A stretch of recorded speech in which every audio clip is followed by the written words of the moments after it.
Para estar seguro que estamos en compañerismo con Dios, es muy necesario que primeramente confesar nuestros pecados, porque Él es fiel y justo para perdonarnos nuestros pecados y limpiarnos de toda impureza.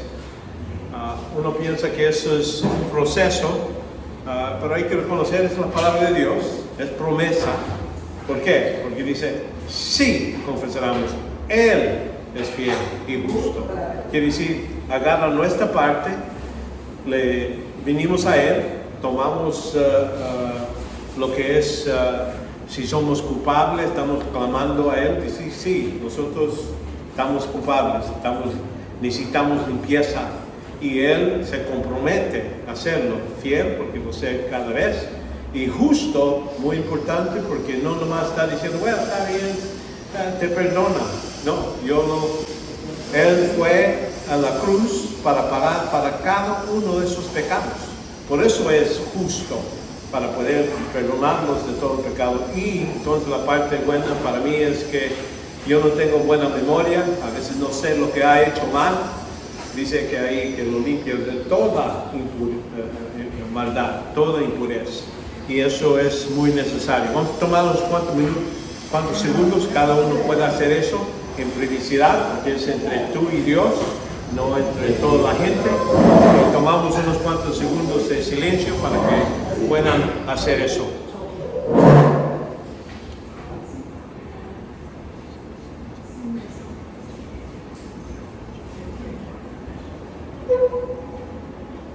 Padre, te damos gracias por este tiempo. Pedimos que tu Santo Espíritu sea con nosotros, que tengamos compañerismo contigo en el modo de poder entender más y más de tu palabra. Ahora que vamos a ver el Evangelio de Mateo, Padre, pedimos que aclare a nosotros en nuestro pensar y poder explicar a otros qué dice tu palabra, para que vengan a los pies de Cristo para ser salvos y también para ser buenos discípulos de Cristo. Esto lo pedimos en el nombre de Jesucristo. Amén.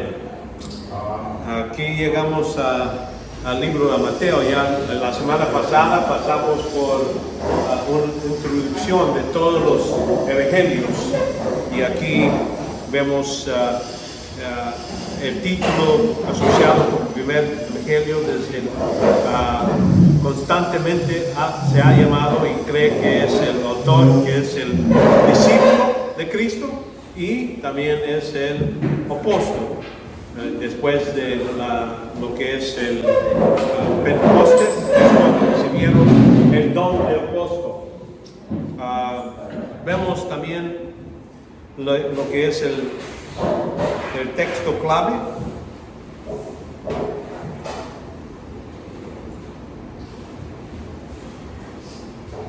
Es lo que es el término Mesías, reconociendo este libro muestra completamente las escrituras por parte de Jesús como el Mesías prometido, más énfasis de cualquier otro evangelio.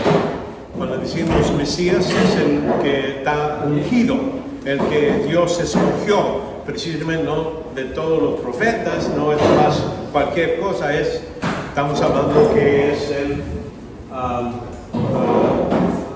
que Dios escogió para cumplir muchas de las promesas del Antiguo Testamento. En su vida, vemos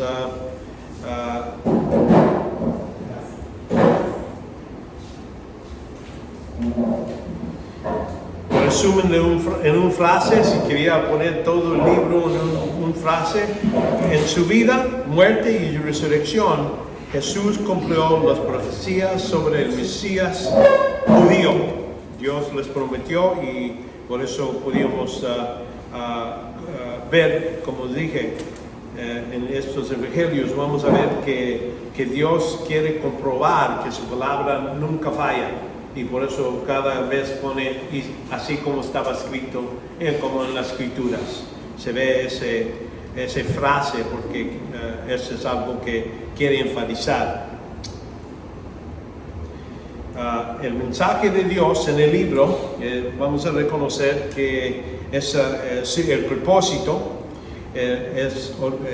original de este evangelio era proporcionar una recomendación escrita de la redención de Dios y llevó a cabo a través de Jesús con un énfasis acuerdo para los cristianos, judíos cristianos, ¿verdad? Jesús es el Mesías prometido, cumplido como dice la palabra de Dios.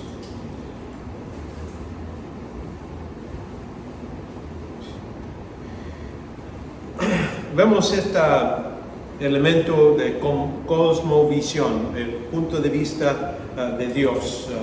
Este evangelio desarrolla las categorías lo que se llama alcanza, la redención, el discipulado, muchos detalles sobre cómo ser discípulo, la ética y moral y el tiempo y la eternidad. Habla de lo que va a suceder durante el milenio, pero también habla de lo que va a suceder en el futuro, así como lo que va a suceder con Satanás.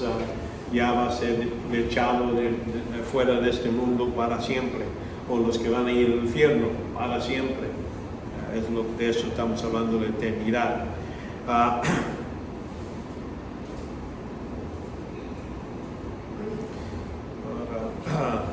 El primer evangelio, ¿verdad?, muestra que Dios es uno de acción, tomando el cumplimiento de la escritura. Aquí, por ejemplo, vemos, como les ha repetido varias veces, aquí Jesús mismo habla y dice: no penséis que ha venido para abolir la ley o los profetas.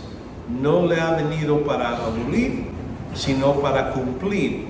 ¿Okay? Entonces ahí dice: porque en verdad os digo que hasta que pasarán el cielo y la tierra, no se perderá ni la letra más pequeña, ni un título de la ley, hasta que todo sea cumplida. Y ahí el título no es un pedazo de una letra, que es lo que se está repitiendo aquí, que no se va a poner a un lado. Cristo también en Mateo 11:12 dice: y desde los días de Juan el Bautista hasta ahora, el reino de los cielos sufre violencia, y los violentes los conquistan por la fuerza. Entonces están buscando de entrar, y muchos lo hacen por medio de sus propias obras. Específicamente, vamos a ir especialmente sobre lo que es el Mesías, el hijo de David. Esto se repite como 17 veces en este libro. Aquí, en ejemplo, en Mateo 22:42, diciendo: ¿cuál es vuestra opinión sobre Cristo? ¿De quién es el hijo? Ellos le dijeron: de David. Entonces él les dijo: entonces, ¿cómo que David en el Espíritu le llama Señor, diciendo: dijo el Señor a mi Señor, siéntate en mi diestra hasta que ponga tus enemigos debajo de tus pies? Hay que reconocer que este debate, uno lee esta palabra y dice: bueno, ¿cómo que si es hijo de David, un hombre humano, ¿verdad? Y entonces al mismo tiempo dice que Dios dijo a mi Señor. Entonces a Dios le dice a Dios. ¿Cómo es eso? Y por eso ellos no podían contestar esa pregunta, porque no sabían, no entendían que Jesús era el Dios hombre, hijo de David por medio de su unidad. Tenía derecho de ser rey, pero al mismo tiempo siendo Dios. Y eso es lo que le está poniendo en sus ojos, para ver si se pongan a pensar, pero no pueden entenderlo. Y entonces por eso el énfasis sobre la Trinidad, eso al fin del libro se puede ver. Mucha gente dice: la Biblia no habla de la Trinidad. Sí, no, la palabra no se utiliza, pero hay suficiente evidencia, suficiente modos de decir que se puede, por el contexto que está hablando de la Trinidad.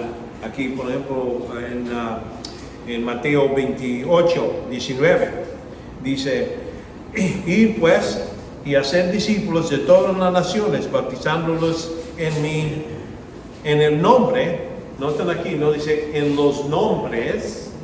Tenemos 3 personas o 3 individuos separados, pero dice en el nombre singular del Padre, del Hijo y del Espíritu Santo, es decir, están unidos, así como dice en el Antiguo Testamento, Dios es uno.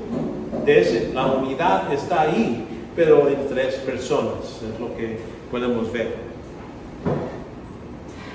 Y esto nos da mucho de entender sobre Jesucristo, que le llama Padre. Aquí en este Padre mío, aquí en el libro de Mateo se utiliza 16 veces esa frase. Casi cuando Cristo se refiere a Dios, le dice mi Padre me mandó, yo vine a hacer la voluntad de mi Padre. Eso está demostrando que Cristo reconoce que esa relación que no se quiebra, aunque viene como siendo hombre, al mismo momento es el Dios, Hijo de Dios, al mismo tiempo. Lo que hay que reconocer es que el único tiempo que Cristo lo llama a Dios, su Dios, es cuando está en la cruz. Y es cuando dice, mi Dios, ¿por qué me has desamparado? Allí es cuando, en un modo u otro, está demostrando que había un quebrante, se murió espiritualmente esa relación entre Dios, y ya no lo está tratando como hijo, le está tratando como pecador. Y eso es muy importante ver esa distinción en todos estos que vamos a leer sobre cuando dice mi Padre me mandó, mi Padre, todo eso. El único tiempo era cuando estaba en la cruz sufriendo por nuestros pecados. Aquí Jesús en este libro, en Mateo, usa este título para él mismo, es vamos a decir, su título favorito, que se refiere, el Hijo del Hombre.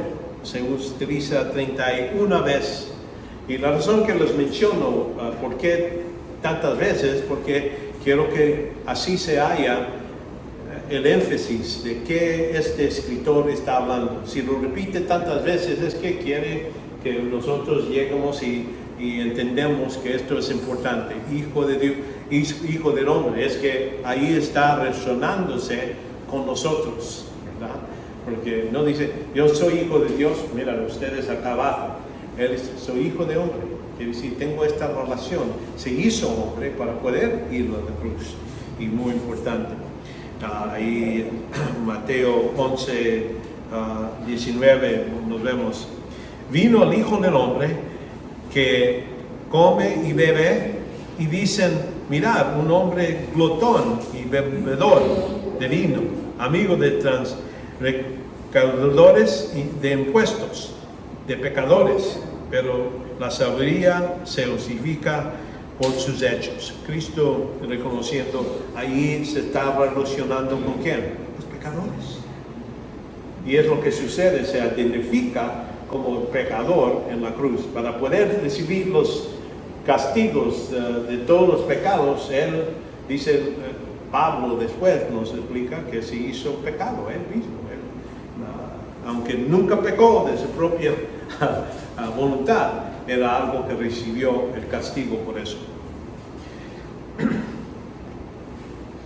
Y también lo llama, habla de su padre, aquí en Mateo 5:16, varias veces, como más de 20 veces usa esta idea, es mi padre. Entonces, Mateo está utilizando en su evangelio, tratando de relacionar a Cristo con el hombre y con el Padre, y juntos en uno.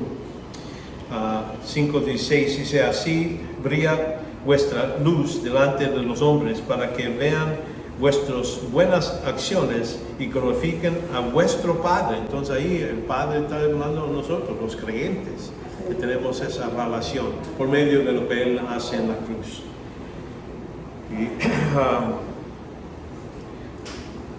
Y habla de que aquí en el versículo 45, 5:45 dices, para que seas hijos de vuestro Padre que está en los cielos, para que Él hace salir su sol sobre malos y buenos y llevar sobre justos y injustos, llover sobre justos y injustos. Entonces esa relación que nosotros tenemos por medio de esta relación que tenemos con el Hijo del Hombre. Vemos su enseñanza sobre lo que es la humanidad del hombre, ¿verdad?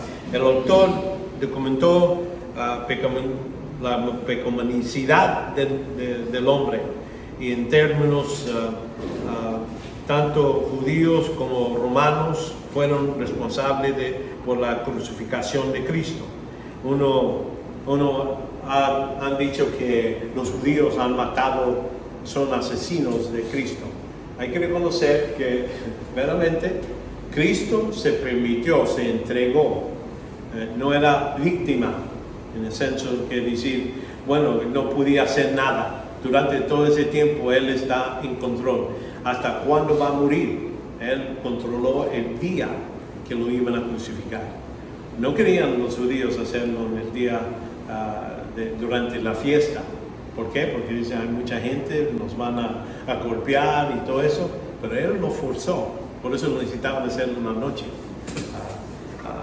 Y vemos aquí, y utilizaron lo que son los romanos, aquí en Mateo 17, 22, nos dice, mientras andaban juntos por Galilea, Jesús les dijo, el Hijo del Hombre va a ser entregado en manos de los hombres y le matarán y el tercer día resucitará. Cuando leyendo los evangelios vas a ver que Cristo nunca menciona su muerte sin hablar de su resurrección. Van juntos. Para Él no había la posibilidad que uno puede pasar sin el otro. Por eso, se repitió tanto y decimos, ¿por qué los discípulos no sabían? ¿Por qué no lo reconocían? ¿Sabes quién reconoció que Cristo dijo que iba a resucitar el tercer día? No eran sus discípulos, eran los judíos. Y por eso le dicen a Pilato, yo sé que Él dijo que iba a resucitar el tercer día y por eso ponen unos guardias ahí. Imagínense, los que eran incrédulos pusieron más atención a las palabras. Aquí parece que los tenían como, no sé, tapados los oídos cuando oyen las dos cosas de morir, no pensaban morir y resucitar. Sí, eso va a pasar en el futuro. Marco dice que es incredulidad, ¿sí? Sí, bueno, y eso es que eran creyentes, yo pienso que eran salvos antes de que Cristo murió y fue a la cruz. Eran creyentes, vamos a decir, porque eran discípulos. Cristo mismo lo dice cuando lava los pies de Pedro y los demás.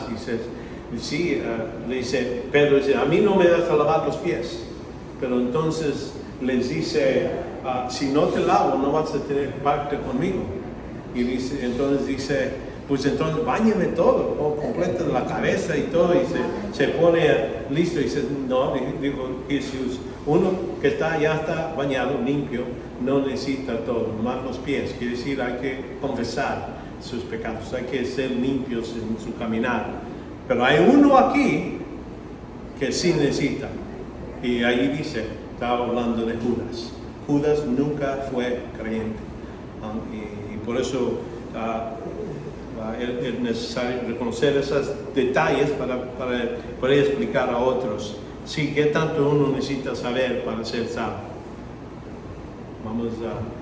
Yo clamo, yo les digo, ya pueden buscar y decir, es que ellos nomás dependían que Cristo era el Mesías, el Salvador. Es todo lo que pusieron su fe, su confianza en Él.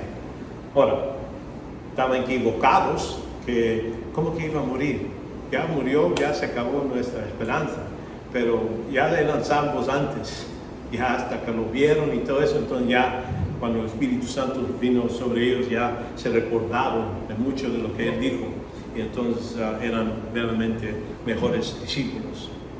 Mateo señaló la importancia de la gente que pusiera fe en Jesús, aquí en Mateo 8.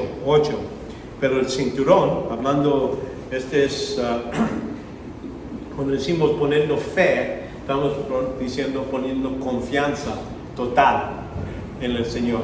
En este caso, vemos en Mateo 8, este cinturón respondió, dijo, Señor, no soy digno que entres bajo mi techo, mas solamente di la palabra y mi criado quedará sano. Imagínense, esa es una fe que Cristo ve, se admira. Dice, esta fe no lo ha hallado en toda Israel, ¿verdad? Y entonces, y ahí explica el cinturón, porque yo también soy hombre bajo autoridad, con soldados en mis órdenes, y les digo, ve y va, y otro ven y viene, y en mi servicio hace esto y lo hace. Entonces dijo, al oírlo Jesús se maravilló y dijo, y sigue lo que dice aquí, en verdad os digo que en Israel no ha hallado en nadie una fe tan grande. Entonces, acuérdense, ¿qué tanta fe necesita uno para ser salvo? No mucho. No necesita conquistar montañas, mover montañas. La idea es que aquí vemos que el pensamiento de Mateo es que ellos, el cinturón dijo, tú eres el que nomás citas decir, tu autoridad. Esa es confianza total. Y es lo que él está diciendo. Y cuando él dice que en todo Israel, ¿quién está detrás de él? Los discípulos, los 11 discípulos, los que le siguen.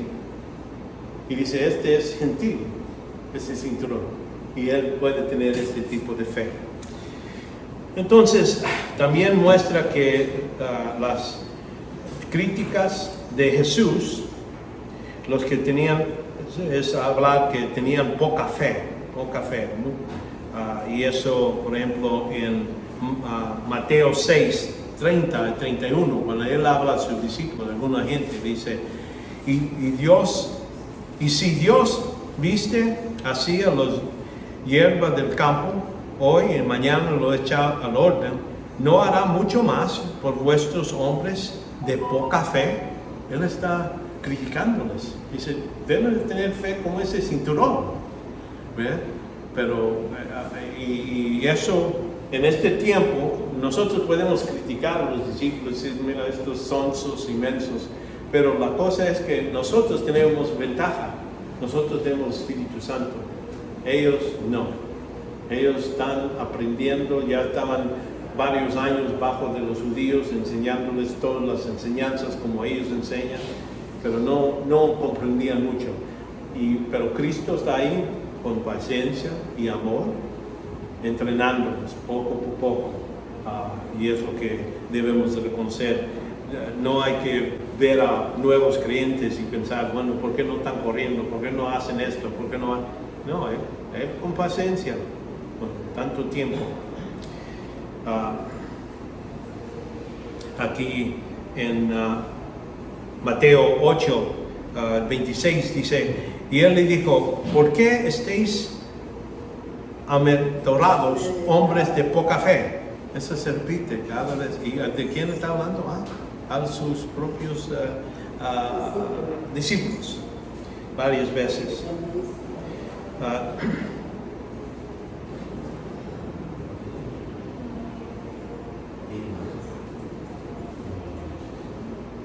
¿Y quién está escribiendo esto?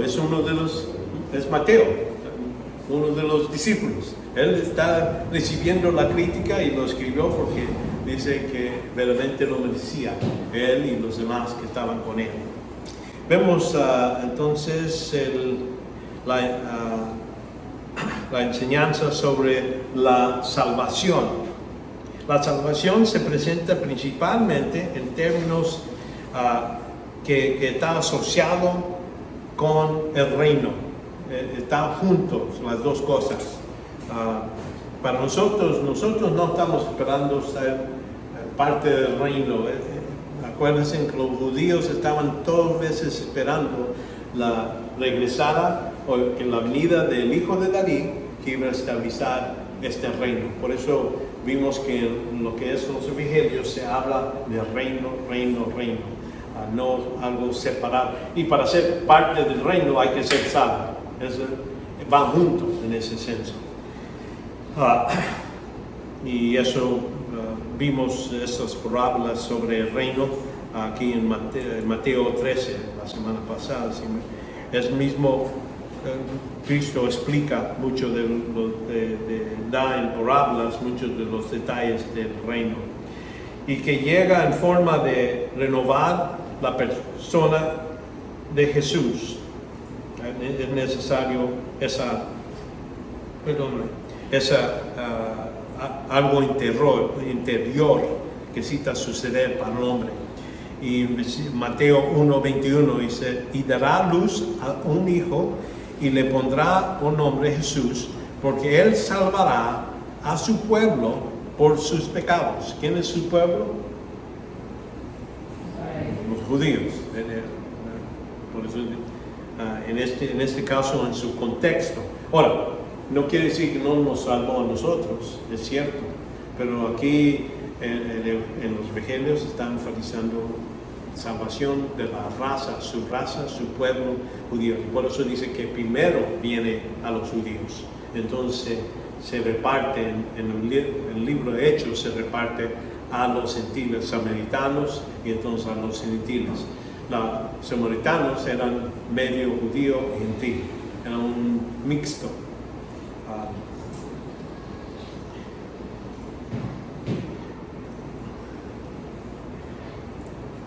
Notan aquí en Mateo 18:11 dice: porque el Hijo del Hombre ha venido a salvar lo que se había perdido.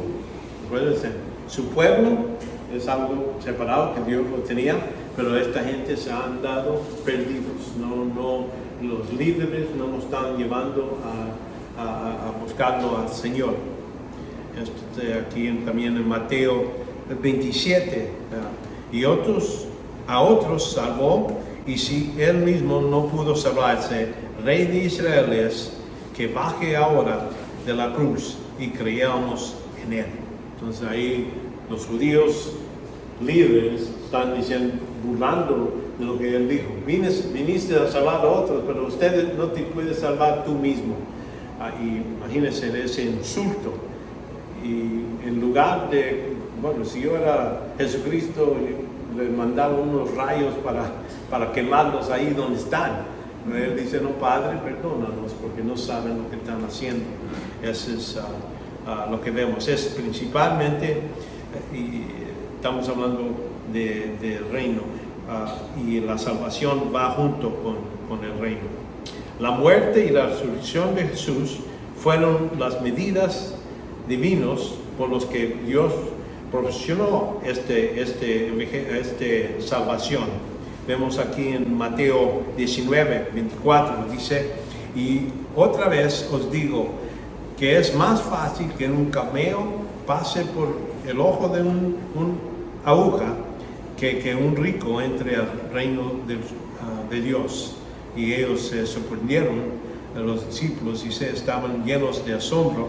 Y dijeron: entonces, ¿quién podrá salvarse? Noten aquí, ¿quién se puede salvar mismo? ¿Verdad? No, el rico. Ellos pensaban, si están ricos, quiere decir que Dios los está bendiciendo. Si ellos están bendecidos, ¿por qué? ¿Cómo que no están salvos? Para él no, es como ellos estaban enseñados. Es mucho de lo que necesitaba hacer Jesús era tumbar su modo de pensar, de que les ha enseñado en sus sinagogas y todo eso, y cambiarlos. Y es lo que hace durante todos esos 3 años. Y entonces en 26, ya terminando su ministerio antes de ir a la cruz, en Mateo 26, 28 a 29, dices, porque esto es en mi sangre, el nuevo pacto, que es derramado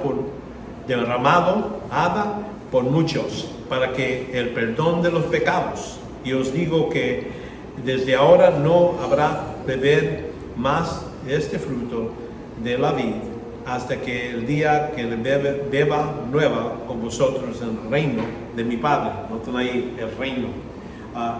Este nuevo pacto,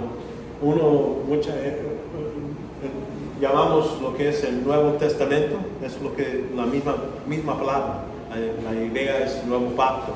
Ahora, cuando se prometió a los judíos un nuevo pacto, dijo, ya va a ser diferente del pacto que hizo con Moisés, por medio de Moisés, la ley y todo eso. Dice, porque eso dependía en la gente cumpliendo, cómo lo iban a decirlo. Aquí está diciendo, este nuevo pacto es diferente. Esto está hecho en mi sangre, Él cumple todo lo que es necesario y no es por obra, no es dependiente. Y hay muchas bendiciones que nosotros como iglesia recibimos, pero no verdaderamente es para nomás la iglesia. Aquí no se está diciendo, mucha gente piensa que esto es donde se estabiliza la iglesia. Sí, estamos recibiendo bendiciones, pero meramente el nuevo pacto hay mucho más otras cosas. Eso tiene que ver con el reino milenial, cuando Él cumple con mucho más de eso. Si están ser salvos, la sangre los salva a ellos, la sangre nos salva a nosotros para ser parte de la iglesia, pero el nuevo pacto no es precisamente la iglesia.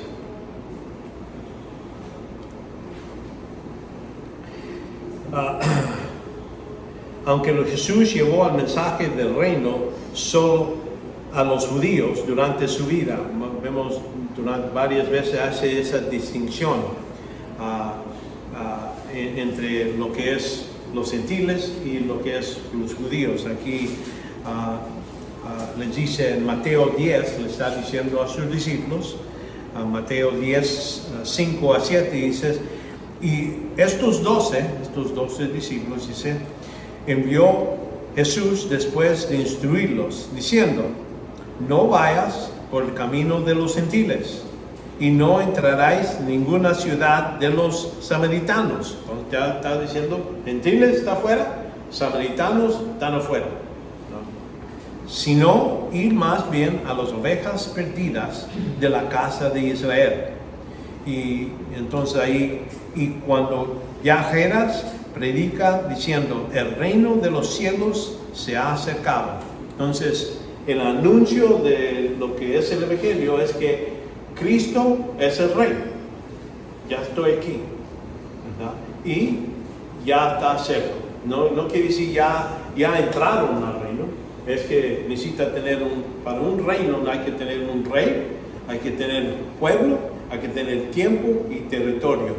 Todas las 4 cosas. Aquí está el rey, ya Israel es una nación, tiene el templo, tiene el Jerusalén, la ciudad, ahí está territorio, hay gente, pero si lo rechazan, entonces no se empieza, pero sí está ofreciendo el reino en este momento, está cumpliendo con las promesas de Dios.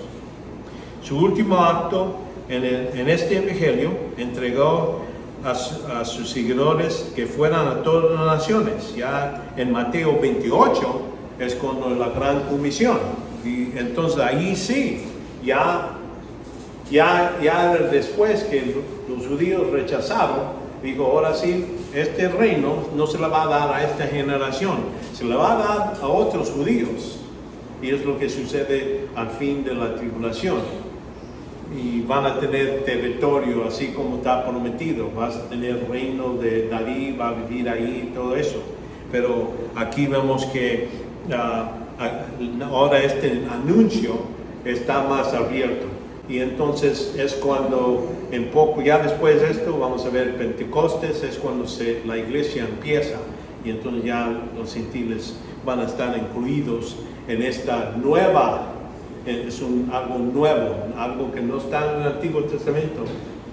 En el Antiguo Testamento no se halla la iglesia, ni se menciona, ni está vista, provista, nada. Y aquí en Mateo dice, y acercándose Jesús les dijo, toda autoridad me ha sido dada en el cielo y en la tierra, ir pues a ser discípulos de todas las naciones. Entonces ya está hablando, discípulos, ¿quién? Son gente que viene y aprende y se dedica a cumplir con los dichos de su maestro en ese senso. Y por eso dice, bautizándoles, la idea de bautizo, esa palabra que dice identificación, se identifica con el Padre, el Hijo y el Espíritu Santo, enseñándoles a guardar todo los que ha mandado, y he aquí, yo estoy con vosotros todos los días hasta el fin del mundo. Fin del mundo cuando ya termina y empieza, vamos a decir, empieza el milenio, es el término, y también al fin cuando vamos a estar con Él para siempre en el nuevo cielo. Entonces, Cristo en Mateo, vamos a verlo otra vez.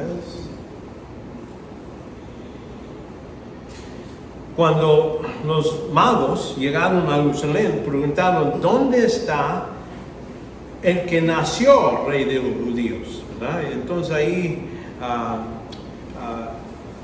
es el principio de Mateo, ¿verdad? Capítulo 2, está hablando que vino a nacer. Ellos, ¿cómo sabían eso? Estos magos,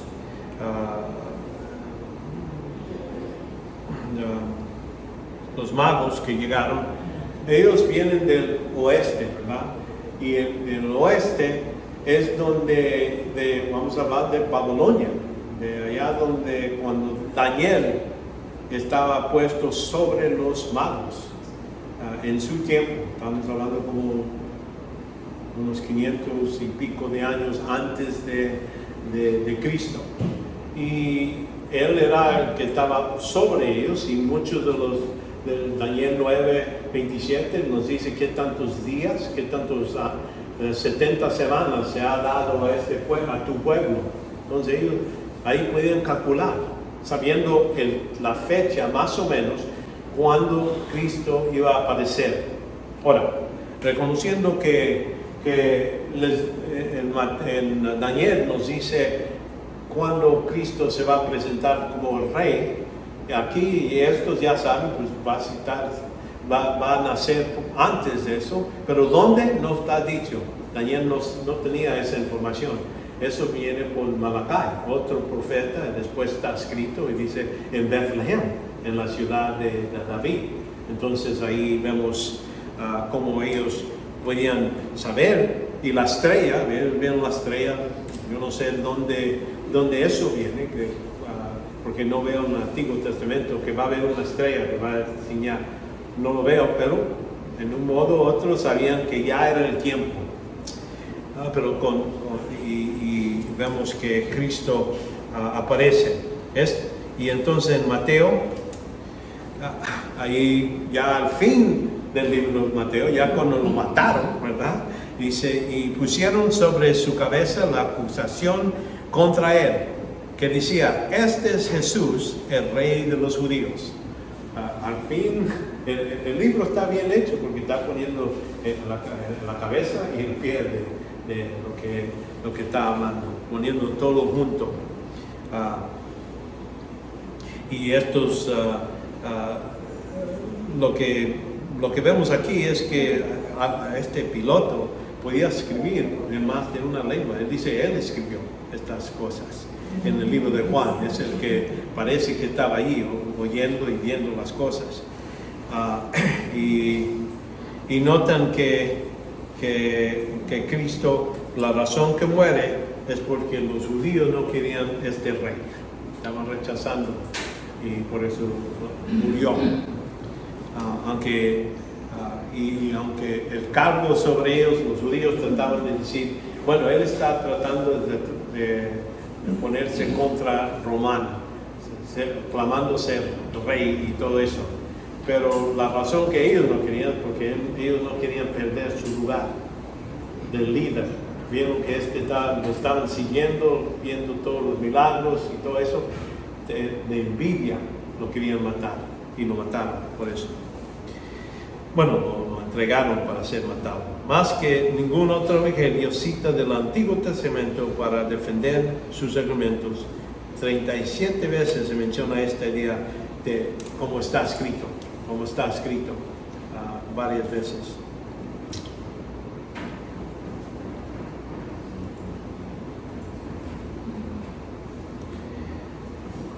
Aquí cuando vemos la historia de Dios, vemos esto cuando estaba escrito. Pensamos que durante el tiempo terrenal de Cristo eran las cosas que sucedieron 6 antes AC hasta como 30 DC. Uno dice, pues como que 30, tenía 33 años Jesucristo cuando falleció. Es que está equivocado lo que es el calendario romano, por eso se corrigió, dice no, Cristo nació un poquito antes. Sabemos que Herodes murió como 3 antes de Cristo, AC, pero sabemos que él es el que mató a los niños después que Cristo murió. Cristo nació y dijo, de 2 para abajo. Quiere decir, no quiere decir que esperó 2 años después y dice, bueno, quiero todo eso. Creo que para estar seguro que iba a matar a Jesucristo, digo, cualquier niño que tenga 2 y menos es suficiente para estar seguro. Y entonces, por eso vemos eso. Vemos que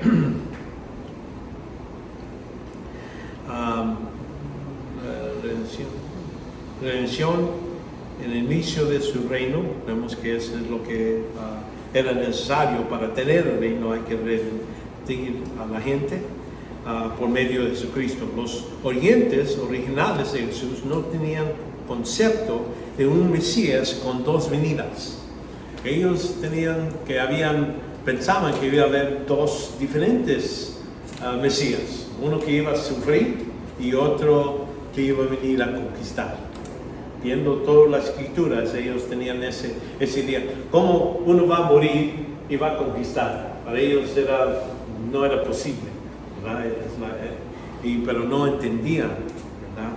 Que la mayoría de los judíos suponían que introducía el reino de Dios y era venidera y en forma visible y dramático. Así como dice en Romanos, en Daniel 2:44, dice, en los días de estos reyes, el Dios del cielo levantará un reino que jamás será destruido y este reino no será entregado. Noten aquí en Daniel habla de los diferentes reinos antes de Babilonia. Entonces el siguiente reino va a ser conquistado por lo que es los persios. Entonces estos van a ser conquistados por los griegos. Entonces estos van a ser conquistados por los romanos.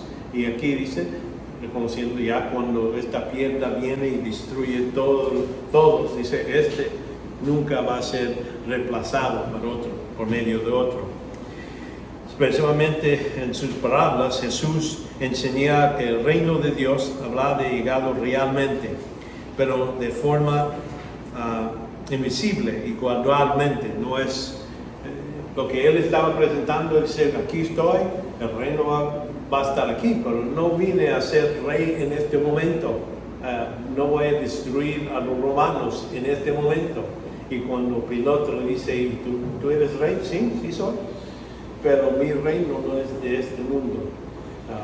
Y va a ser una forma diferente de como otros reinos vinieron. Muchos de los otros reinos, ellos conquistaban y todo eso, No él lo va a hacer él mismo, pero eso va a ser en el futuro. En Mateo, la primera venida de Jesús, solo unos pocos sabios reconocían como rey. Aquí cuando vemos en Mateo 2, cuando Jesús viene, recuerden, los magos lo conocían que este es el rey. Entonces en la segunda venida será un rey que juzga a todos los pueblos. Aquí también se pone en Mateo, pero eso está al fin del libro. Al fin, cuando vemos aquí en Mateo 25, 31. Pero cuando el Hijo del Hombre venga en su gloria, ahora ya está hablando de diferentes modos de venir. En este vez va a venir en su gloria, con todos sus ángeles con él, y entonces se sentará en el trono de su gloria, y serán reunidos delante de él todas las naciones, y separará unos con otros, como el pastor separa las ovejas de los cabritos. Entonces ahí es donde entendemos cuando Cristo regrese, y eso al fin de la tribulación es cuando se separa. Esta separación va a ser, los que son creyentes van a entrar al reino con él. Los que no son creyentes van a ir en Hades para estar ahí esperando hasta la gran trono blanco. Entonces ahí es como Dios tiene el plan. Lo que ha pasado, los judíos ya ahora, que son ortodoxos, que enseñan, ellos piensan que sí, la Biblia hablaba de un Mesías que iba a sufrir, pero él está hablando de Israel, porque ya han pasado muchos sufrimientos. Israel, lo han cambiado esos pasajes e interpretado que es Israel, no un Mesías, pero Israel es escogidos por Dios, han sufrido todo este tiempo y que están esperando para la venida del Mesías en el futuro todavía. Ellos todavía no reconocen a Jesús como el Mesías. Ellos piensan que sí era un judío, pero no era Mesías, era un hombre pero bueno o mejor, pero es todo lo que decían.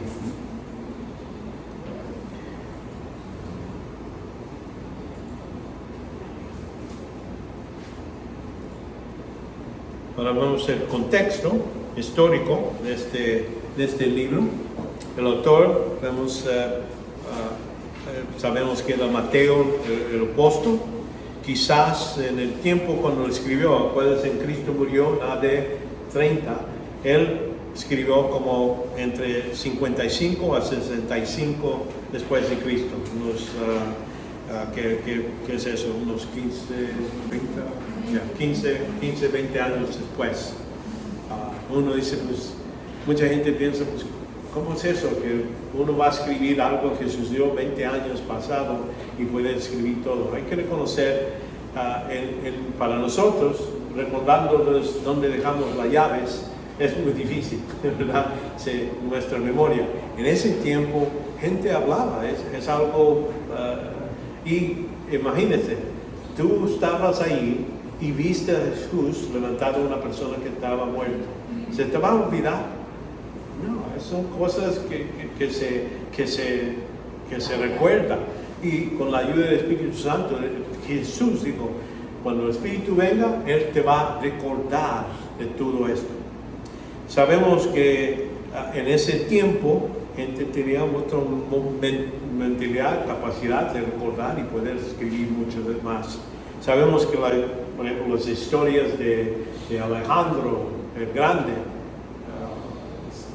no tenemos manuscritos que estaban escritos en pocos años, así como de 20, 15 años. Estamos hablando de cosas que 1000 años después que sucedió las cosas, escribieron de esa historia.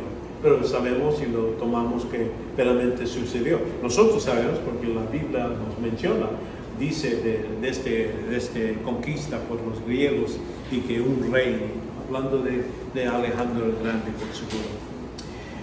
Bueno, vemos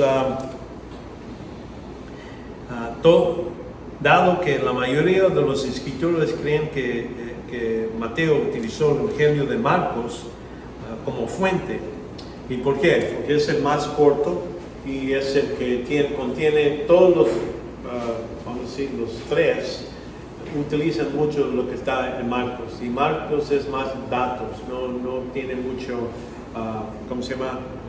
Mucho de lo que Cristo dijo y todo eso. Tiene algunas cosas, pero más unos eventos de acción. Mateo debía de fuerse en los años 50 después de Cristo. Más tarde, Mateo citó profecías de Jesús sobre la próxima destrucción de lo que es el templo, ahí en Mateo 24:2, y por ejemplo ahí dice, más respondiendo a él, les dijo, ¿ves todas estas cosas? Porque lo mencionaba, mira este templo, qué bonito es todo eso. ¿Ves todas estas cosas? En verdad os digo, no queda aquí piedra sobre piedra que no sea derribada. Ahora, ahí en ese nomás lo menciona de la destrucción. Esta destrucción viene 40 años después de la muerte de Cristo, en AD 70, cuando los romanos vinieron y destruyeron la ciudad. Y cuando agarraron, habían varias batallas y todo eso, era largo la batalla, pero se quemó el templo. Y cuando se quemó, pues mucho del oro que estaba ahí en los templos, en las secciones, pues se dividió, ¿verdad?, entre las piedras. Y por eso cuando los romanos querían sacar el oro que se quedó, sacaban y cada piedra le quitaban el oro, entonces lo pusieron a un lado. Por eso se dice que ninguna piedra sobre piedra, lo pusieron totalmente destruido, cumplido completamente. Pero sin mencionar, como digo, muchos de los detalles ahí. Esto llevó a muchos autores conservadores a concluir que Mateo publicó este evangelio antes de AD 70, sabiendo que si estuviera, porque aquí Mateo dice que lo va a destruir, si Mateo todavía estaba escribiendo, pensamos que iba a mencionar, así como Cristo dijo, se destruyó el templo, por eso no está incluido en esta carta, entonces por eso muchos piensan que no, y por eso se cumplió como 55 a 65, entre estos años es cuando se cumplió este escrito.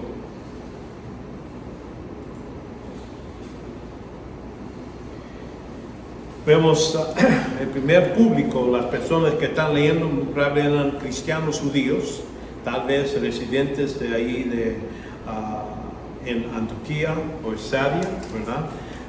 Mateo no menciona directamente su público, a quién está escribiendo, pero es interesante, muestra que Jesús cumplió la escritura a punto de un público judío, porque ellos saben la escritura, los judíos, los gentiles, pues la Biblia, la escritura era algo de los judíos, no le importaba que estaba cumpliendo, pero para los judíos que lee este evangelio y dice, sí, es lo que dice Isaías, aquí está, es lo que dice Daniel, y ahí pueden verificar, y por eso estas citas están puestas ahí, así como estoy diciendo por ustedes, lo que es las notas, trato de poner los versículos ahí para que puedan ir a ver, decir, Jorge dijo esto, pero vamos a verificar, y deben de verificar, porque a veces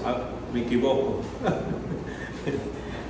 Pero la idea es, y del mismo modo, creo que así Mateo estaba escribiendo, pusía la profecía de Isaías, como está escrito aquí, para darles más fuerza en su fe. Antioquía Siria es una deducción, vamos a decir, algo que estamos diciendo es posible. Esta era una ciudad importante, romana, que el número de cristianos judíos habitaban ahí y hablaban el griego. Y la comisión misionera de Jesús en Mateo 28, ya hemos leído, y vemos que en Hechos sigue que lo que sucede. Empieza con Jerusalén, ellos nomás están anunciando a los judíos nomás a lo que es el Evangelio. Ya después, dura un tiempo, hay persecución ahí en Jerusalén y entonces empiezan a salir y entonces algunos van a Samaria y después de eso vemos que en Hechos, como dice, vemos que se introduce Pablo y Pablo va a los gentiles. Ya todo lo que está dicho en Hechos se cumple a la letra, de decir primero judío, entonces samaritano, entonces a toda parte del mundo. Además de primera cita conocida en este evangelio, la fecha que Ignacio en 110 después de Cristo es uno de los padres escribió que Mateo menciona que se mandó a estos judíos en esta área. ¿Qué es la ocasión de esta carta? Mateo no explica qué lo impulsó, porque la opinión de muchos escritores es que compuso el Evangelio para gran parte para ayudar a los cristianos judíos a interpretar a Jesús como el cumplimiento de las Escrituras. Ahí creo que era como sus notas, como ustedes tienen ahorita, para poder comprobar que Cristo es el Rey a otros judíos en su anuncio.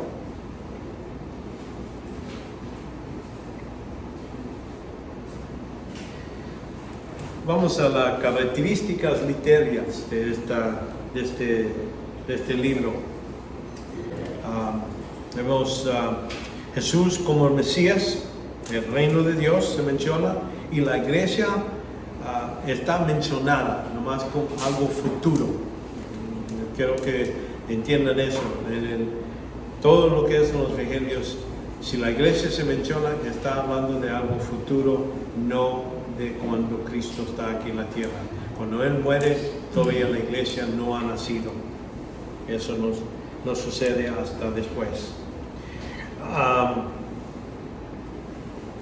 Mateo centra, como digo, Mesías, el Cristo. Cuando decimos Mesías, en griego es Christos, está hablando del que está ungido, la persona ungida. Y eso se utiliza 15 veces aquí en Mateo. El nacimiento de Jesucristo fue el que sigue, estando en su madre María despojada con Jesús antes de consumar matrimonio, se halló y había concebido por obra del Espíritu Santo, y ahí donde habla de que va a ser hijo de David. 16.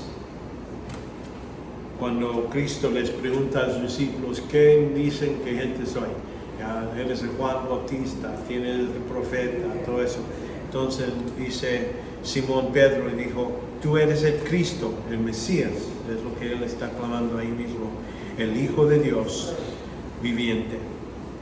Entonces ahí vemos este reconocimiento ya en mitad del libro, ¿verdad? Ya durante todo ese tiempo. Okay. Bueno, seguimos aquí con lo que es las características de lo que es esta carta, ¿verdad?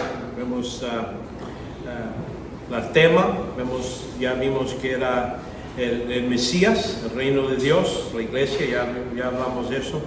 Y los 4 vemos que se escribió reino más de 50 veces. Aquí normalmente lo como se usa es el reino de los cielos o el reino de Dios.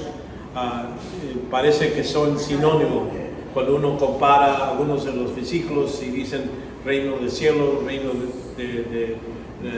de Dios.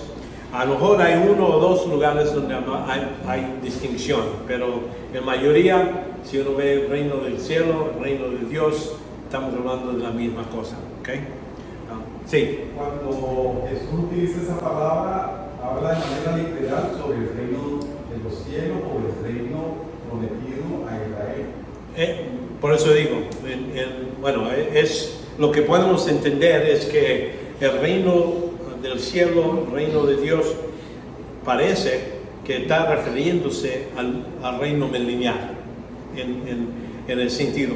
Pero cuando él explica mucho, está hablando de las leyes que van a estar ahí, cómo se va a compartir la gente y todo, cómo se debe de comportar la gente. Algunos de esos principios los podemos usar ahora en la iglesia y todo eso, pero cuando leemos aquí estamos hablando del reino milenial literal, el que va a venir en el futuro. Y los que quieren ser parte en ese tiempo, pueden ser parte de ese reino. Acuérdense, cuando uno muere, un judío muere y resucita en el reino, va a tener derechos que se dice que en el reino van a tener y las características. Pero en ese tiempo van a tener cuerpos nuevos. Acaba de decir, el reino de Dios se ha acercado. Se ha acercado. Sí, y eso es lo que estoy hablando. Creo que eso está hablando que se está ofreciendo el reino milenial. ¿Okay? Sí, exactamente. Y como digo, se utiliza esto como más de 50 veces. Creo que es algo que la tema que Mateo está hablando, está explicando. De los 4 evangelios, solo Mateo menciona la iglesia, y como digo, todos los otros ni lo menciona. Aquí en Mateo 16, 18 dice: y yo también te digo que tú eres Pedro, y sobre esta roca, hablando de él mismo, Jesucristo, edificará mi iglesia, y las puertas de Hades no prevalecerán contra ella. Noten ahí, es algo futuro.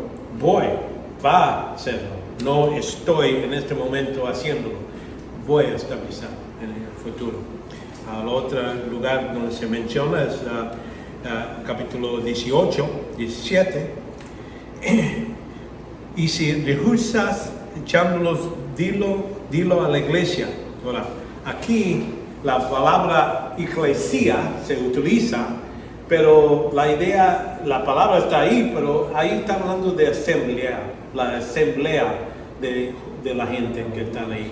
No está hablando técnicamente de la iglesia que va a ser fundido en el futuro. Por eso digo, se menciona la iglesia en 2 lugares. Uno es de lo que va a fundar. La otra es nomás la palabra eclesia, que es lo que se utiliza para una junta de líderes en la iglesia, de los judíos. Ellos también hablan de su asamblea. Y entonces seguimos con lo que es el discurso de olivar. Aquí es una porción profética más extensa que se encuentra en cualquier libro del Nuevo Testamento, con la excepción de Apocalipsis. Apocalipsis da más detalles en lo que va a suceder en esos 7 años, de capítulo 4 adelante hasta capítulo 19. Todo eso está hablando de los 7 años de la tribulación. Pero aquí tienen 2 capítulos, Mateo 24 y 25, habla de lo que va a suceder durante la tribulación. Aquí, cuando en Mateo 24 lo introduce, y cuando salió Jesús del templo y se iba, y se acercaron sus discípulos para mostrar el edificio, y ahí es donde le menciona que ves todo esto, en verdad digo que no queda aquí piedra sobre piedra, y ya lo mencionaba. Pero el versículo 3 habla de unas preguntas que le hacen a sus discípulos. Y estando él sentado en el monte de Olivos, se acercaron los discípulos y privado, diciendo, dinos cuándo será esto. Entonces, ahí creo que le están preguntando la destrucción del templo, cuándo va a suceder, porque apenas lo dijo, va a suceder. Pero entonces, ¿cuándo va a suceder eso? Y entonces, ¿y cuál será el señal de tu venida y de la consumación de este siglo? Entonces, son tres preguntas. Cristo en estos dos capítulos habla y los explica los últimos dos preguntas. Porque no le dice cuándo, del templo cuando está destruido, pero sí les dice los señales y todo eso que sucede durante ese tiempo. Hermano, una preguntita. Yo he mirado que a veces Mateo 24 se utiliza para la iglesia. Ajá. Y se utiliza para el resto de la iglesia, o Sí. señales. Sí. Está hablando de las señales de la segunda venida de Cristo. Sí. Va a reinar. Sí. ¿Por qué será eso, esa confusión? Porque he mirado a pastores predicar sobre eso. Sí, porque no poner atención en contexto y poner todo en contexto. Uno puede ver que ahí mismo está hablando, al fin, la pregunta es aquí mismo, nos da el contexto, debemos de ponerlos a eso. La otra cosa es que para la iglesia no hay señales cuando se va a terminar, no dice inminente. Pablo lo explica más, con más detalles de la iglesia, ¿no? Por eso estoy diciendo, aquí no va a estar hablando de la iglesia, está hablando de los judíos y durante la tribulación y todo eso, porque es un mensaje a los judíos. Ya, sí. Y vemos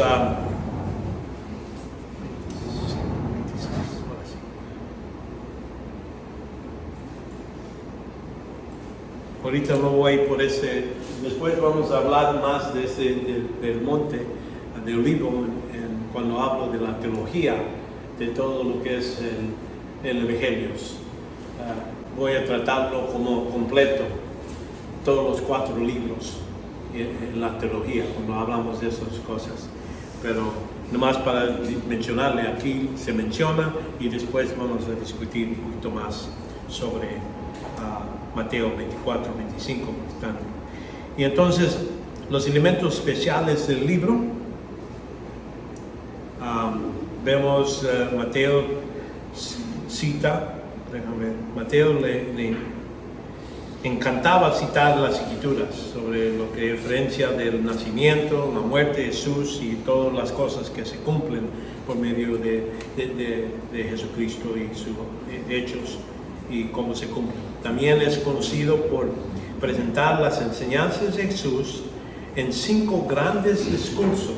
Este es el libro que nos dice mucho más de lo que Cristo dice. Lo pone en estos 5 grandes discursos. Mateo señala al final cada discurso la palabra como cuando Jesús terminó, es decir, estas cosas. Aquí se repite esa misma frase, porque está diciendo, Mateo, él está explicando, no necesariamente cronológicamente, acuérdense que les digo, en Mateo está enfatizando Cristo como Rey y el reino. Aquí varias veces menciona en este modo Mateo 7:28, y cuando Jesús terminó estas palabras, la multitud se admiraban de su enseñanza. 11:1 también dice, y sucedió cuando Jesús terminó de dar instrucciones a sus 12 discípulos, se fue de ahí a enseñar y a predicar. Entonces ahí, por eso hablamos de los 5 grandes sermones, vamos a decir, de Jesús. Mateo señaló una transición del nuevo aspecto del ministerio de Jesús cuando desde entonces comenzó. Aquí en Mateo 4:17, desde entonces Jesús comenzó a predicar y decir, arrepentíos porque el reino de los cielos se ha acercado. Pues esa es su predicación. De ahí vemos, y también en Mateo 16, desde entonces Jesús comenzó a declarar a sus discípulos que debía de ir a Jerusalén ahí es la grande división en el libro de Mateo. La primera parte está hablando de su ministerio y todo eso, pero ya cuando decidió, creo que en esta mitad del libro empieza a decir, ya me han rechazado, ahora sí voy a ir a la cruz. De ese momento estamos hablando de las últimas semanas de Cristo, y mitad del libro está hablando de eso en lugar de todo lo demás que estaba enseñando. Desde entonces comenzó a declarar a sus discípulos que debía ir a Jerusalén, sufrir muchas cosas de parte de los ancianos y los principados y sacerdotes y los escribas, y ser muerto y resucitar el tercer día, ¿verdad? Como les digo, él no menciona su muerte, sino poner que iba a ser resucitado. Las buenas noticias.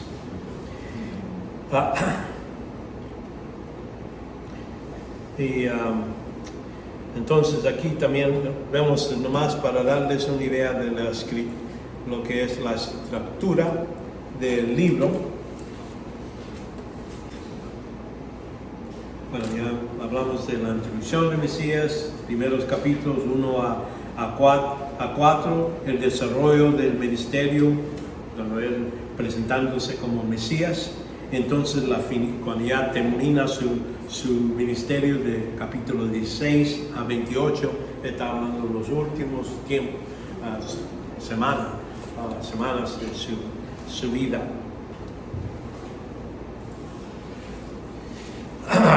Y bueno, ¿por qué no puse aquí? Okay. No voy por todos los detalles aquí. Creo que al fin de nuestro estudio voy a tener donde pongo todos los armonía de los evangelios, como los eventos grandes y quién de los 4 evangelios da detalles y cómo. Porque quiero seguir y llegar a donde tenemos esta sección. Ahora vamos con Marcos. Tan rápido que hemos ido, ¿verdad? Ya pasamos por Mateo, el más grande, pero vamos a regresar cuando voy por la teología de lo que es los evangelios.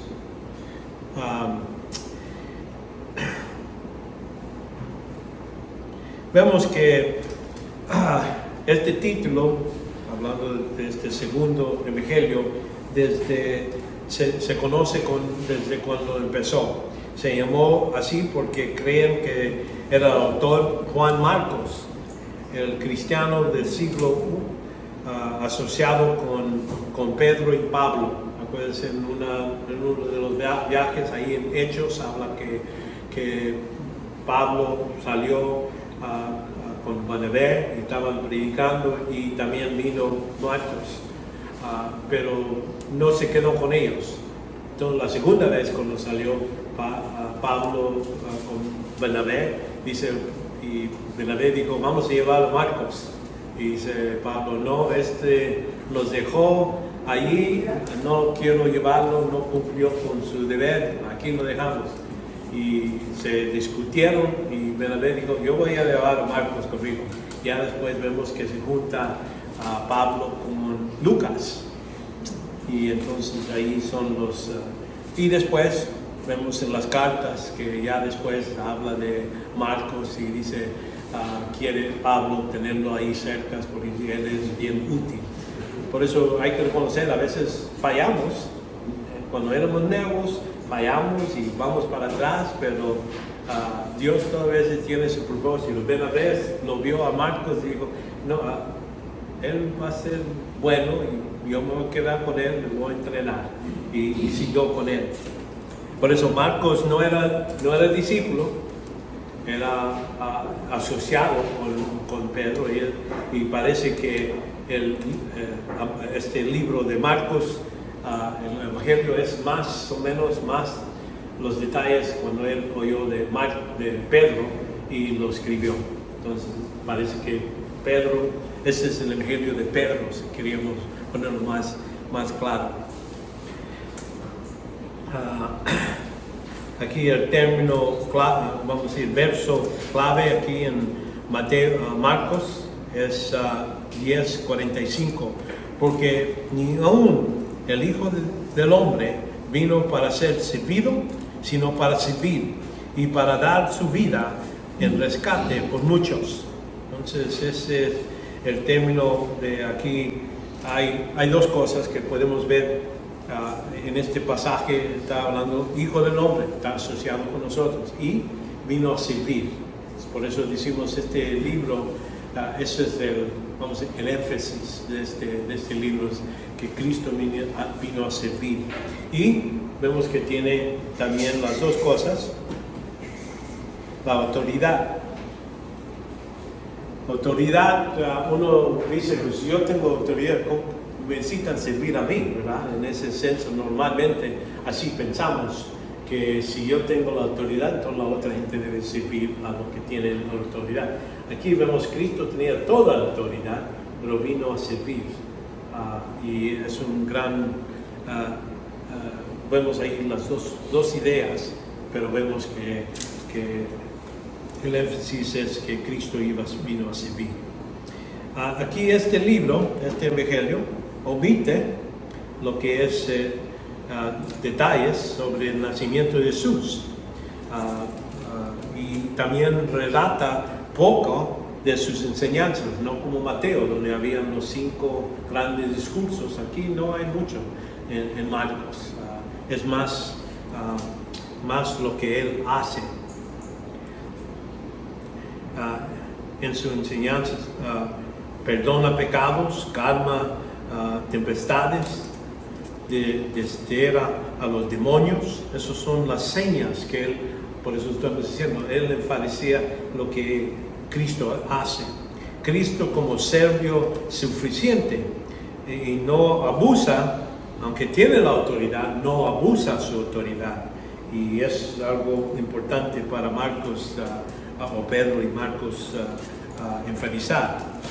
Aquí en Marcos 10:42 dice, y llamando junto así, Jesús le dijo, sabéis que los que reconocen como gobernantes de los gentiles se enseñoran de ellos, y que sus grandes exigen autoridad sobre ellos. Pero entre vosotros no es así, sino que cualquiera que vosotros que deseas llegar a ser grande será vuestros servios. Ahí está poniendo, y una de las cosas que me atrae de cómo Cristo demuestra lo que Él enseña. Él no nomás lo enseña, no es nomás lo dice, lo hace Él mismo, en ese modo, y es lo que vemos aquí en este. Sino así como Cristo realizó el servicio supremo, aquí en Mateo 14:17, vemos y Jesús hablando de quién iba a entregarlo, dice, y desde ser llegó con los 12, y estando sentados en la mesa, Jesús, en verdad os digo que uno de vosotros me entregará, el que come conmigo.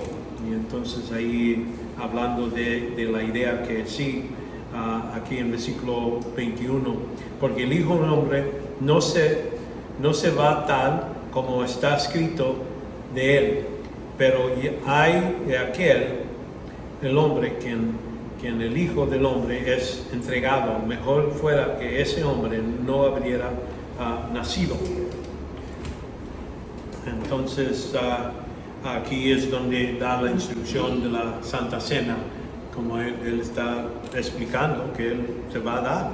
Esto es mi sangre, el nuevo pacto que está derramado por muchos.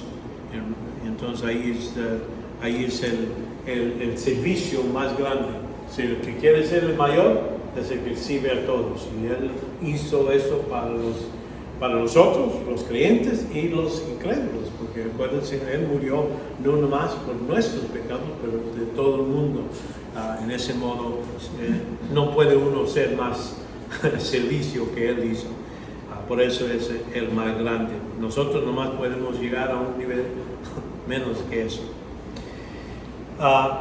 Vemos una frase que resumen.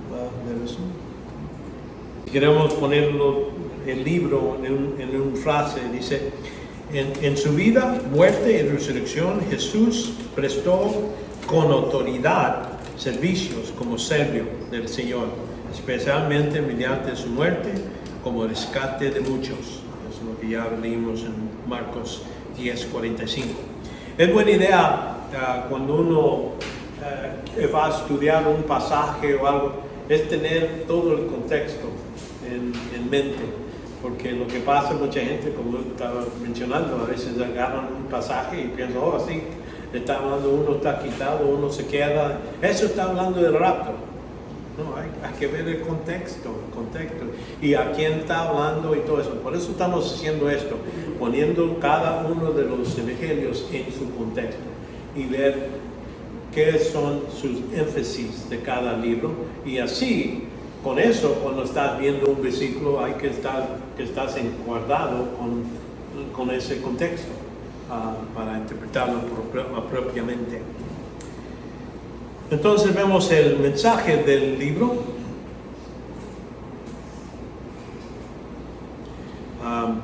El propósito principal del Evangelio para proporcionar una proclamación escrita de lo que es la redención y llevar a cabo a través con énfasis adecuado para el cristiano gentil.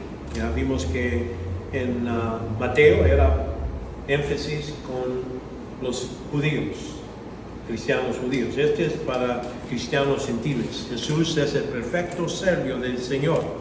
Elementos, entonces es lo que debemos reconocer. Casi el libro no tiene tanto como los citas, así como Mateo decía, está escrito en la escritura, esto está escrito, porque para el gentil pues no tiene la escritura, él no tiene ese como base, por eso aquí es diferente.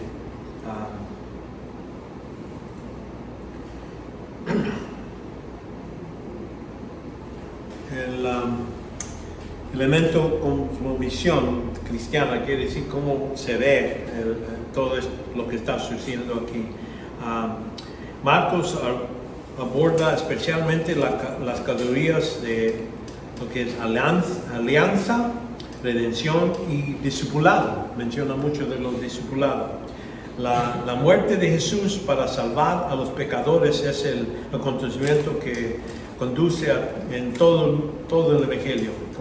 Además, la llama a los discípulos originales de Jesús. Aquí vemos donde empieza Jesús, aquí en Mateo 1:17, y Jesús dijo: sígame, y yo haré que seas pescadores de hombres. Entonces ese es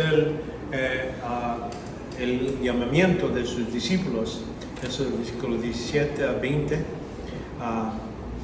Y vemos también Mateo 2. Y al pasar vio a Leví, hijo de Alfeo, sentado en la oficina de los tributos, y dijo: sígame. Y se levantó y le siguió. Entonces la idea es, como digo, énfasis en el discipulado. En menudo lentos para aprender. Vemos que estos discípulos que llamó, los 12, no aprendían muy bien. Aquí en Marcos 4:10 nos dice: y cuando se quedó solo, sus seguidores junto con los 12 les preguntaba sobre las parábolas, y les decía: a vosotros os ha sido dado el misterio del reino de Dios, pero los que están afuera reciben todo en parábolas. Hasta este punto, reconociendo, Cristo hablaba claro lo que iba a hacer, pero ya cuando vio que estaban, vamos a decir, rechazando, no aceptando, Cristo dijo: mira, a ti les voy a decir, y les explica las parábolas, pero separados. Eso es para cumplir lo que decía Isaías: van a oír, pero no van a entender. Y es lo que sucedió en ese tiempo. Vemos que parte de ser un discípulo, este llamamiento, En Marcos 8:34 dice, y los llamando a la multitud y a sus discípulos, le dijo, si alguno quiere venir en pos de mí, niégase a sí mismo, toma su cruz y sígame. Entonces, por eso vemos este Evangelio está enfatizando esta idea, si Dios, Jesucristo es nuestro Maestro, debemos estar siguiendo.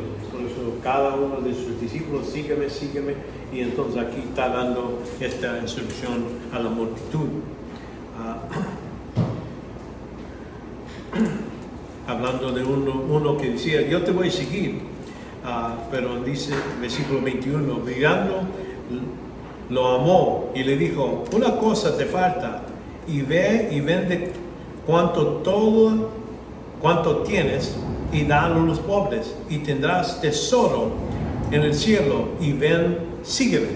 Entonces ahí este discípulo quería seguir al Señor, sí, está bien, no me cuesta mucho,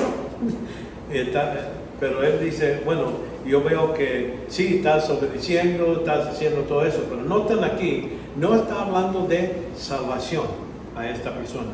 Le está hablando le dice, tendrás tesoro en los cielos. Quiere decir, es recompensa por lo que uno entrega. Por un discípulo, aquí es entender que no, a esta persona no le está diciendo, para que seas salvo, hay que vender todas tus cosas. No, él está diciendo, si quieres ser seguidor, discípulo, entonces hay que entregar y decir, lo más importante es mi Dios, lo que Él quiere, y seguirlo. Eso es lo que le está explicando aquí. Incluso predice su fracaso de Él mismo. Jesús en Marcos 14 dice, y le dijo, todos vuestros pataréis, porque está escrito, irá al pastor y las ovejas se separarán, pero después de que yo haya resucitado, iré delante de vosotros a Galilea. Ahí reconociendo, como les digo, cada vez que Cristo menciona su muerte, menciona que va a resucitar, pero le está diciendo que los va a dejar, los discípulos. Y después habla Pedro, no, yo no te voy a dejar, todos los demás te pueden dejar, pero no yo. Y entonces le dice, bueno, antes de que ¿cómo se llama? ¿Cómo se llama? Bueno, ese pájaro, lo que sea. Gallo, sí, el gallo pinto, no. El gallo cante. Entonces, tú me vas a negar. Entonces ahí vemos que es necesario reconocer que los discípulos no eran tan fieles, vamos a decir, tan grandes, son como nosotros. Que cada persona que ha venido a Cristo tiene este tipo de efecto. A lo mejor son emocionalmente listos para todo eso, pero cuando la dificultad viene, a veces fallamos, y es lo que pasa con ellos. Más tarde en el libro Hechos, de los Hechos, muestra cómo Dios tomó estos discípulos y los transformó a discípulos de Dios plenamente dedicados. Muchos de ellos murieron por su fe. Ya cuando Cristo resucitó, el Espíritu, con el poder del Espíritu Santo, se recordaron todo y podían testificar. Ya cuando Cristo primero murió, se escondieron, se quedaron en casa, cerrando, esperando que los romanos a lo mejor vengan a sacarlos, y entonces tenían miedo. Pero ya después vieron resucitado a Jesucristo y estaban confiados. Y con la ayuda del Espíritu Santo podían ser discípulos dedicados. Nosotros, hay que reconocer, cuando en la iglesia, cada persona que viene a los pies de Cristo, a ese momento que pone su fe en Cristo, recibe su Espíritu y también el Espíritu Santo, y estamos en ese senso bautizados en Cristo. Tenemos tantos beneficios que deberíamos de ser más como los apóstoles después de Pentecostés, no de antes. vemos aquí la enseñanza sobre Dios. Jesús hizo que Él podía perdonar los pecados, así como Dios. Esto es algo que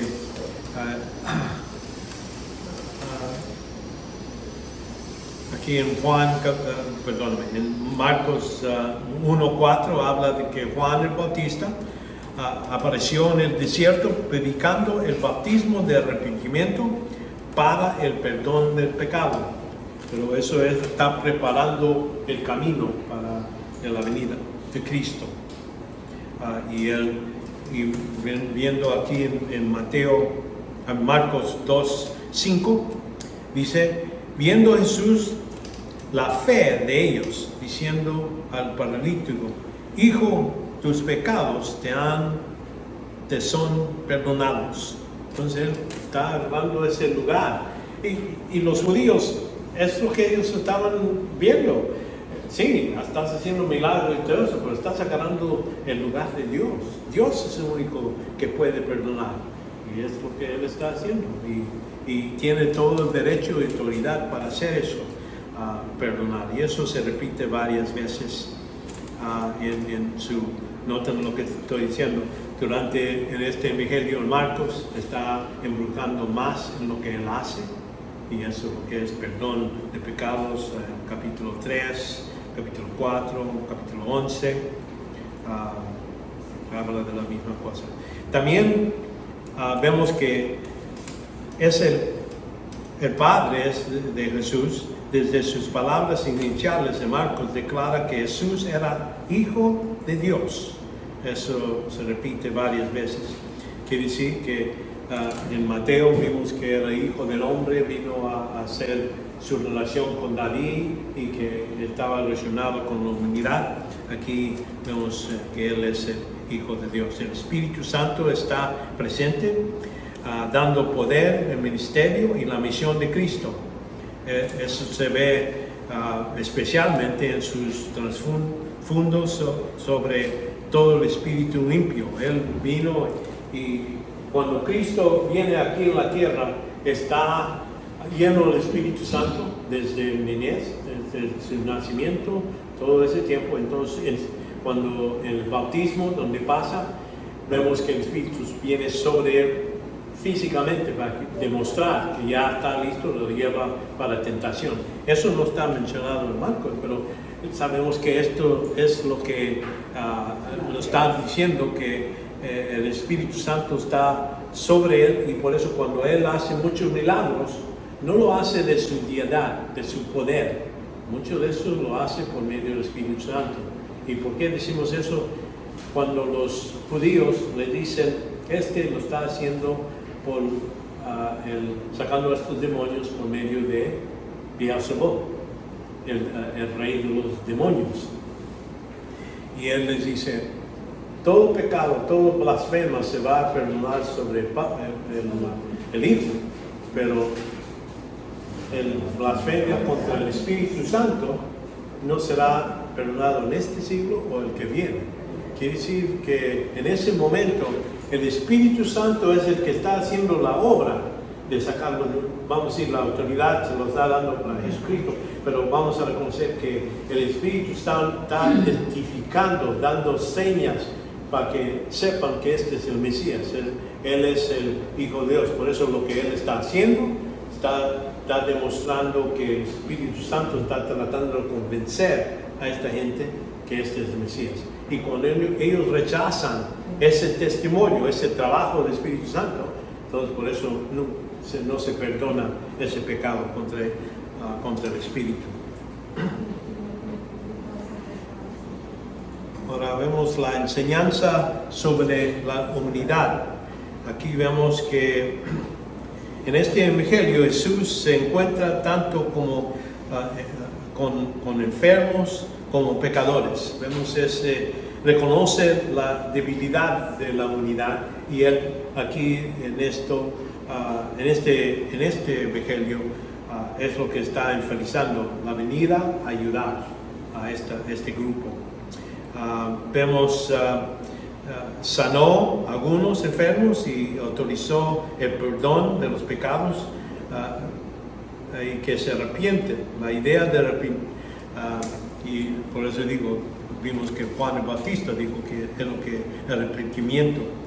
Y cuando uno dice la palabra arrepentimiento, mucha gente dice, bueno, eso hay que sentirse mal de lo que ha hecho y todo eso. Hay que reconocer la palabra arrepentimiento, tiene que ver cambiar su modo de pensar, su actitud, ¿verdad? Y la idea es que para arrepentimiento, para salvación, es mi actitud sobre Cristo. No es que es un hombre bueno, o sí vino y hizo muchos milagros, hizo muchas cosas, pero es la idea de decir, no, yo estoy dependiendo a esa persona. Es el único modo de salvación. Esa es la idea. Cuando eso sucede, es el arrepentimiento. Arrepintiéndose o sintiéndose mal de sus pecados, eso no salva. Lo que salva es mi confianza en la persona de Cristo. Si era como sentirse mal de su pecado, así como Judas se sintió mal de que entregó a Jesucristo. Creo que es posible que él pensó, yo lo he visto que lo han tratado de agarrar y se escapa. Yo puedo hacer dinero, dejándonos que aquí está y aquí me pongo el dinero y él se va a escapar. Pero dice que cuando vio que no él se iba a dejar morir y todo eso, se sintió tan mal que se suicidó. Sintiéndose mal, eso no lo salva. Judas fue al infierno, ¿verdad? Entonces es lo que podemos entender. Cuando hablamos de arrepentimiento, tiene que ver con la persona de Cristo. ¿Qué pienso de él? Y es lo que pasa en el libro de Hechos. También vemos la idea, ustedes han asesinado, han matado a que Dios ha hecho, el Señor Jesucristo. Entonces ahí ellos necesitaban ser arrepentidos. Ahora, ¿qué hacemos? Con fe, arrepentirnos y poner fe en esta persona de Cristo para ser salvos. Vemos aquí hablando en Marcos 6:11 dice, y cualquier lugar que no os reciben ni se os escuchen, ha de salir de ahí, sacuden el polvo de la planta de vuestros pies y el testimonio contra ellos. Entonces ahí les manda a los discípulos lo que deben decir. Si no lo reciben, ya eso es entre ellos y Dios, ¿verdad? Cada hombre debe creer y recibir las promesas de Dios. Marcos 1:15. Y él diciendo, el tiempo se ha cumplido y el reino de Dios se ha acercado. Arrepenteos y creer en el Evangelio. ¿El Evangelio de qué? Del Evangelio, del reino. Que ya vino el rey. Hay que cambiar su actitud. Y es lo que debían de recibir en ese momento.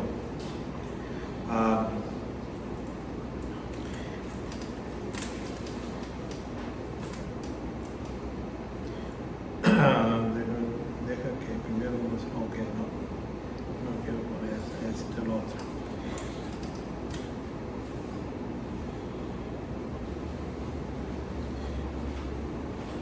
Aquí cuando le habla, déjame ver, aquí dice en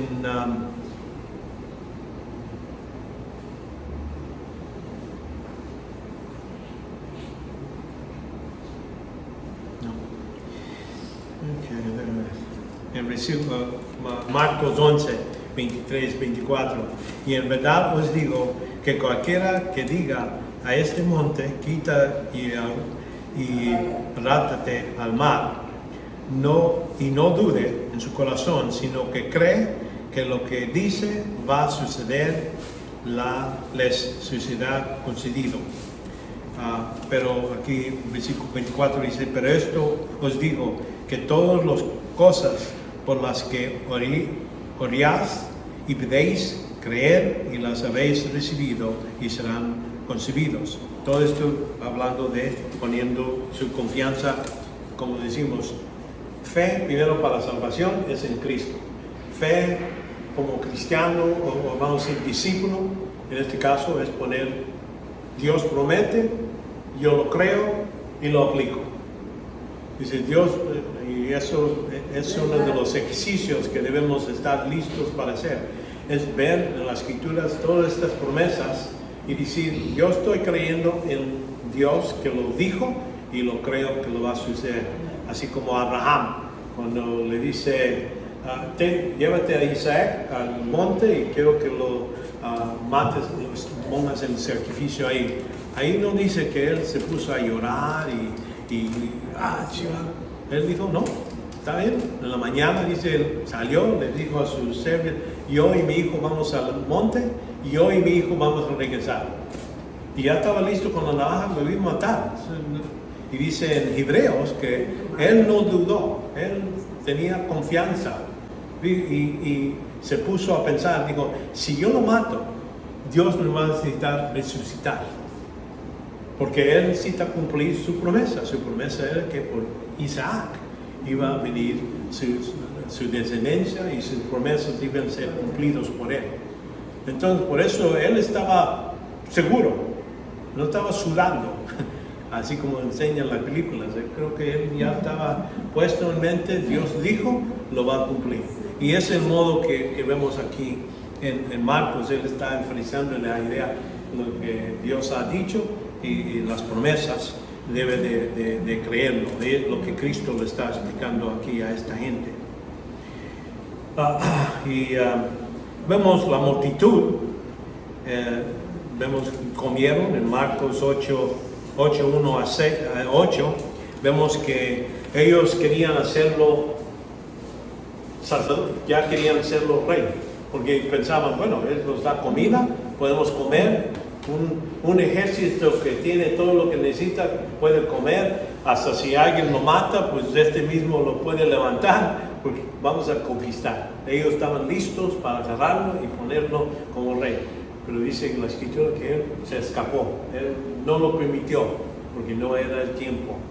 Pero aquí vemos en Marcos, capítulo 11, es cuando Cristo mismo ahora se presenta como rey, pero no como ellos pensaban. Ellos pensaban que el rey iba luego a empezar el reino milenial. Él estaba presentándose como primeramente necesita ser sacrificado, pero también, y para eso vino para servir en ese modo. Y aquí en Mateo 11, 7 dice, entonces trajeron el orino a Jesús y